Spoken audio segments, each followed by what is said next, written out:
No death in European history casts a longer shadow than Napoleon Bonaparte's.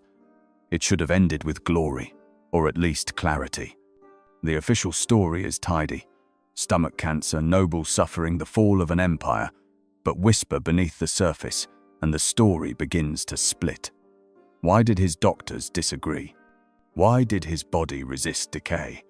And why were the walls soaked in something no one wanted to name? What happened on Saint Helena was never just exile, and it was never just death. Today we'll uncover what history buried, and not just about Napoleon's end, but about the quiet way power erases its threats. Stay until the final breath, because what you'll hear may change how you see every death history told you to trust. And if you're new here, subscribe. Now, you've seen the portraits, Napoleon standing proud, hand in waistcoat, laurel crown tilted just right, the man who turned Europe into his chessboard, but picture him now. Not on a battlefield, but hunched over a splintered desk on a prison island, scratching at damp maps already rotting from the sea air. The man who once crowned himself emperor in Notre Dame, reduced to counting rats in the rafters. This is how fast glory rots. In 1814, after the Russian snow swallowed half his army alive and Germany turned against him, Napoleon abdicated. Exiled to Elba, a decent enough punishment if you like warm wine and fishing boats. Think of it as prison with room service. He lasted 10 months. 10. By February 1815, he slipped away, landed in France, and in 100 days rallied an entire army back under his eagle. Imagine that today, a disgraced president storming back from exile and retaking Washington in 3 months. But fate doesn't play fair. June 18th, 1815, Waterloo. Mud, chaos, Wellington's redcoats, Blucher's Prussians, and the dream is over. Napoleon surrenders to the British, expecting asylum, maybe a quiet house in the countryside, dignified captivity. Instead, London chooses humiliation. They ship him 1,200 miles into the South Atlantic, onto a volcanic rock barely big enough to bury him. Saint Helena, modern British overseas territory. Back then, a damp oubliette in the middle of nowhere. Picture it. Jagged cliffs like broken teeth. Wind so loud you can't hear yourself think. Rain soaking you to the bone. It's the kind of place you send someone when you want them erased from the map and from memory. Napoleon calls his new home Longwood House, but that's generous. It's a rotting plantation crawling with mold, rats, and what one British officer politely called noxious exhalations. Translation: the walls themselves are trying to kill you. And his jailer, Sir Hudson Lowe, career soldier, professional buzzkill. Lowe refuses to call him emperor, only General Bonaparte, restricts his mail, spies on his household, nitpicks every tiny request. Picture being trapped in hell with a warden who enjoys denying you fresh vegetables out of spite. Napoleon himself called Lowe a hangman. History mostly agrees. You're starting to see it now, aren't you? This wasn't just exile. This was a slow-motion execution disguised as punishment. No bullet, no gallows, just damp air, salted meat, and psychological warfare until the body gave out, and give out it did. Because barely a year into this living tomb, Napoleon starts whispering complaints to his attendants. Stomach pains, sleepless nights, hair falling out in clumps. The British blamed stress. His followers whispered another word: poison. By 1817, the damp air of Saint Helena had already sunk into his bones. You weren't supposed to hear this, but Napoleon Bonaparte, the man who once split Europe in half, spent his last years rotting like food left in a trench. The British called it exile. You and I know better. First came the stomach cramps. Sharp, folding him over mid-sentence, forcing him to grip the rotting bed frame until his knuckles whitened. Then came the vomiting. Not just vomit, coffee grounds. That's the polite way doctors describe digested blood. Imagine black sludge pouring from the mouth of the man who once crowned himself emperor. You can smell the iron tang even now, can't you? Count Montholon, one of the few still loyal, wrote that Napoleon dwindled daily, shrunk to a skeleton. French physician Francesco Antommarchi described the stench: sweet rot mixed with mildew. Stomach ulceration so severe the organ looked pockmarked and nearly perforated. Even British observers, who had every reason to downplay it, admitted quietly he looked like death months before he died. The official line: gastric cancer. His father had died the same way. Convenient, isn't it? Blame heredity, not prison conditions, not the salted pork crawling with maggots, not the lead-lined cookware, and definitely not the walls painted Shields green, an arsenic pigment that turns lethal in damp air. Imagine being poisoned not by dagger or chalice, but by wallpaper.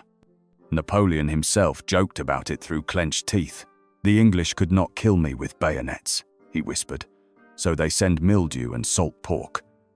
That's gallows humor at its finest, the kind you use when the walls are literally assassinating you. And the hair? Clumps on the pillow, sweats soaking through his sheets nightly. His ankles ballooned grotesquely. Even his breath turned sweet and metallic, the scent of internal decay. He stopped pacing the halls of Longwood. He stopped reading dispatches. The maps of Europe stayed rolled on the damp floor. You can almost hear the whispers inside that house, can't you? Guards pacing outside, pretending not to notice. Attendants praying under their breath. And in the middle, Napoleon, shrinking into himself, paranoid. Was it illness? Or was someone feeding him poison by the spoonful? Was it Lowe, his sadistic jailer? Montholon, his supposed friend? Or was the whole island itself the assassin, sea spray, rot, and arsenic conspiring in silence? By 1820, the Lion of Europe was bedridden, skeletal, eyes yellow and hollow.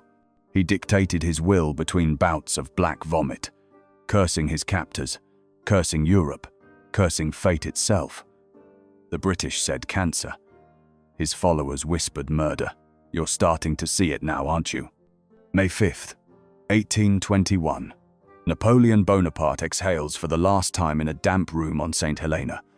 Listen close, you can almost hear it. The rattle of black bile in his throat, the whisper of his last word. France, army, Josephine. The guards outside. Silent, relieved. The man who terrified Europe just became another corpse on their watch list. But death wasn't the end of his humiliation. It was just the beginning. The British insist on an autopsy. Control the narrative, control the legend. The next day, May 6th, French doctor Francesco Antommarchi stands over the corpse, flanked by suspicious British surgeons. Picture the scene. Peeling wallpaper, flaking arsenic dust, the sweet stench of rot still clinging to the sheets. They slice him open. The stomach? Ulcerated, pockmarked, nearly perforated. A large cancerous mass, the British note with almost smug relief. Case closed.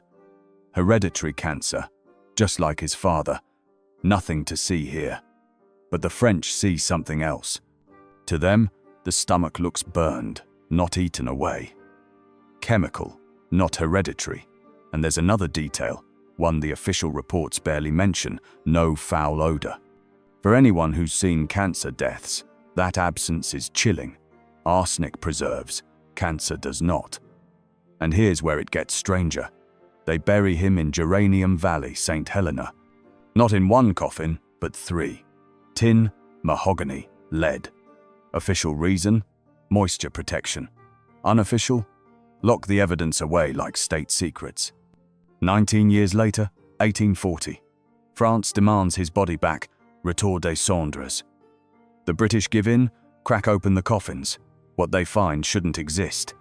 Smooth skin, recognizable face, hands still folded in prayer, like the day he died. Priests whisper, miracle.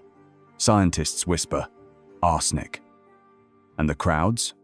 They see a martyr. 19 years underground, and he looks fresher than some politicians after a weekend spa retreat. That isn't nature, that's chemistry. By the time his body reaches Paris, draped in black velvet and carried beneath eagle banners, Napoleon isn't a fallen tyrant anymore. He's a saint, a ghost weaponized for politics. The same Europe that exiled him now parades him as legend. You see the pattern, don't you? Cancer or poison, it doesn't matter. The autopsy didn't end the conspiracy. It made it immortal. And we haven't even reached the worst part yet. You think the story ends with the funeral? It doesn't. The ghost of Saint Helena refuses to stay buried. Fast forward 140 years. 1961. A Swedish toxicologist named Sten Forshoffwood, yes, that's his real name, gets hold of a lock of Napoleon's hair. He runs. Tests modern science never dreamed of in 1821. The results? Arsenic levels 13 times higher than normal. Not a single lethal dose, but chronic exposure. The kind of poisoning you don't feel all at once. It seeps, slow, day by day, until your body gives out and the whispers start again. Wallpaper, medicine, or murder? By 2001, new tests confirm it wasn't a one-off spike. Napoleon's hair shows consistent arsenic over years, too steady to be accidental, too long to be a single attempt. Chronic poisoning. Imagine a slow drip. Every meal, every drink, every breath, death by routine. Historians scramble for suspects. Hudson Lowe, the sadistic jailer, keeping the emperor alive just long enough to watch him suffer. Count Montholon, the loyalist turned viper, accused in whispers of slipping poison for inheritance money. Or was it environmental? Arsenic pigment on the walls, lead in the cookware, mildew in the air, the island itself acting as assassin. Here's the uncomfortable part. Science can't close the case. The evidence points in every direction, and nowhere at once. Some samples of Napoleon's hair from childhood also show arsenic. Maybe environmental, maybe coincidence, perfect cover for a perfect crime. And yet the myth only grows. Walk into Les Invalides in Paris today, Napoleon's colossal red sarcophagus glowing under gold domes, and you'll hear nothing about poison. Tourists take selfies. School children shuffle past the tomb. Nobody mentions the arsenic whispers echoing in those marble halls. Nobody talks about the body that refused to rot. Most people think they know this story. Tyrant dies. Europe moves on.